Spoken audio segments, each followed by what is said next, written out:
Prabhudeva dance master, நடிகர், இயக்குனர் என பல விதங்களில் ரசிகர்களை கவர்ந்தவர். அவர் நடனத்திற்காகவே பெரிய ரசிகர் கூட்டமும் இருக்கிறது.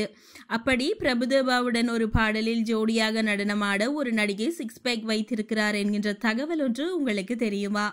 கன்னட நடிகை நிஷ்விகா நாயுடு தான் அது. அவர்தான் பிரபுதேவாவுடன் நடனமாட சிக்ஸ் பேக் வைத்திருக்கிறாராம். தான் ஃபிட்னஸ் மீது அதிக ஆர்வம் காட்டுபவர் என்றும் அது திட்டமிட்டு செய்த விடயம் அல்ல என்றும் அவர் கூறியிருக்கிறார். ஒரு வருடத்திற்கு முன் வந்த கரடக்க டமனாக என்ற கன்னட படத்தில் வரும் ஹிதாலகா கிரிபயாட மாவா பாடலில் பிரபுதேவா டான்ஸ் ஆடியிருப்பார்.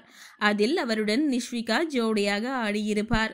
திரைப்பட பாடலை பார்த்தவர்கள் பலரும் தான் சிக்ஸ் பேக் வைத்திருப்பதாக கூறினார்கள் எனவும் அது எதேச்சையாக நடந்தது எனவும் தற்போது அவர் பேட்டியளித்திருக்கிறார். மேலும் நிஷ்விகா சீரியல்கள் பார்த்தே தமிழ் கற்றுக்கொண்டதாகவும் கூறியிருக்கிறார்.